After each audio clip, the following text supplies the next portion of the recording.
Hi all, this is Parthiban Anandan. This is the master key to wealth. It's impossible for any sincere person to practice this technique and not have all the wealth she needs all the days of her life.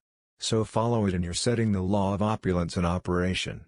It will work for you as well as for anybody else. Your thoughts make you wealthier, for choose the riches of life right here and right now. Ella, follow this technique which I'm going to outline for you and you'll never want for wealth all the days of, for it is the master key to wealth. The first step is to reason it out in your mind that God, or the light principle, or the living spirit, is the source of the universe, galaxies and space and everything you see. Whether you look at the stars in the sky, the mountains, the lakes, the deposits in the earth and the sea are all animals and plants. The life principle gave birth to you and all the powers, qualities and attributes of God are within. You come to a simple conclusion that everything you see are not aware of came out of the invisible mind of the infinite, and that everything that man has invented, created or made came out to the invisible mind of man, and the mind of man and the mind of God are one. For there's only one mind. That mind is common to all individual men. Everyone is an inlet or outlet to all that has come now to a clear decision that God is the source of your supply of energy. Vitality, help, creative ideas, the source of the sun, the air you breathe, the apple you eat and the money in your pocket. The second step, decide now to engrave in your subconscious mind the idea of wealth. Ideas are conveyed to the subconscious by repetition, fee and expectancy. By repeating a thought pattern, not an act over and over again, it becomes automatic in your subconscious. Being compulsive, you'll be compelled to express wealth. The pattern is the same as learning to walk, swim, play the piano tight, or drive a car. You must believe in what you're affirming. It's not mumbo-jumbo. It's not idle affirmations. You must believe in what you are affirming. Like, you believe that when you put seeds in the ground, they grow after their kind, and the seeds are thoughts deposited in your own subconscious mind. Realize that what you are affirming is like the apple seeds you deposit in the ground and they grow after their kind. You can imagine the seeds going from your conscious to your subconscious mind and being reproduced on the screen of space.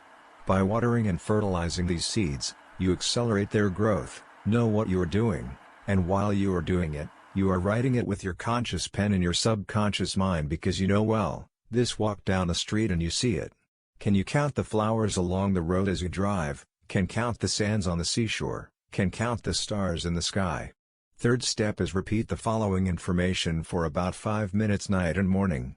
I am now writing in my subconscious mind the idea of God as well. God is the source of my supply. I know God is the light principle within me, and I know I'm alive and all my needs are met at every moment of time and point of space. God's well, close, really joyously and ceaselessly into my experience, and I give thanks for God's riches forever circulating in my experience. Step 4. When thoughts of lack come to you, such as I can't afford that trip, or I can't meet that note on the bank, or I can't be that bill, never finish a negative statement about finances. This is mandatory. Reverse it immediately in your mind by affirming God is my instant and everlasting supply, and that bill is paid in divine order. If a negative thought comes to you 50 times in 1 hour, reverse of each time by thinking and affirming, God is my instant supply, meeting that need. Right now, after a while the thought of financial lack will lose all momentum and you will find your subconscious is being conditioned to wealth. If you look at a new car, for example, never say I can buy that or I can't afford it. Your subconscious takes your letter like and blocks all your good. On the contrary, say to yourself that car is for sale. It is a divine idea and I accept it in divine order through divine love. A sales manager sent me one of his men for counseling. This salesman was a brilliant college graduate. He knew his products very well. He was in a lucrative territory. It was Vicky only $5,000 annually in commissions. The sales manager felt he should double or at least treble it. In talking to the young man, I found he was down on himself. He had developed a subconscious pattern or self-image of $5,000 a year. In other words, that's all I work. He said that he had been born in a poverty-stricken home and that his parents had told him that he was destined to be poor. His stepfather had always told him, "You'll never amount to anything.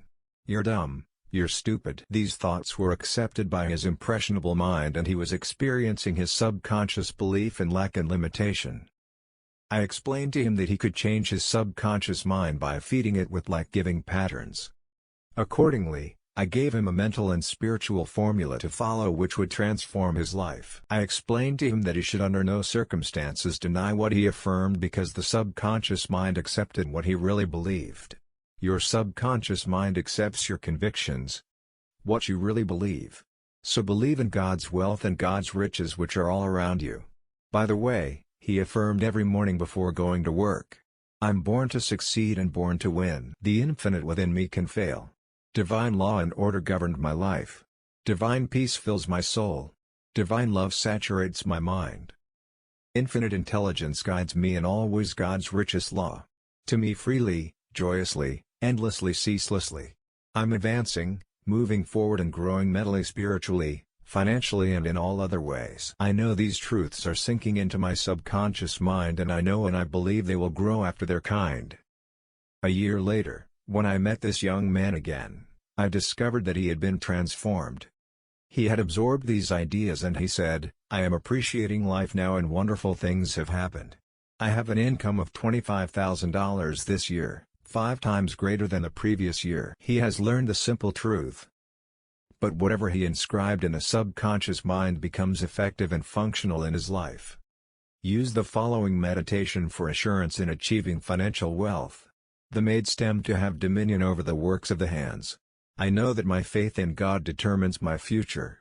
My faith in God means my faith in all things good. I unite myself now with true ideas and in all the future will be the image and likeness of my habitual thinking. As a man thinking it is Dr. Subconscious. So we see from this moment forward my thoughts are wrong. What everythings are true, what everythings are honest whatsoever.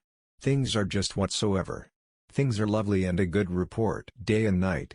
I meditate on these things and I know these seeds, which are adults, which I have actually developed, will become a rich harvest for me.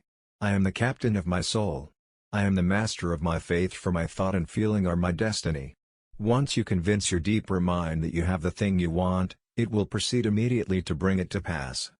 You might say to me, how can I convince my deeper mind, my subconscious, that I have riches or any other good thing? When my common sense tells me that bills are piling up, creditors are after me, the bank is calling up to pay for the mortgage and for the money and so on. You can't. If you keep thinking about debts and obligations and how much you owe, you'll only magnify your misery. But here is the truth about the laws of your mind. Your deeper mind accepts as a fact. This is the master key to wealth. It is impossible for any sincere person to practice this technique and not have all the wealth he or she needs all the day of your life. Your thoughts make you wealthy or poor. Choose the riches of life right here and right now. Thank you. Signing off, Pratibha Anand.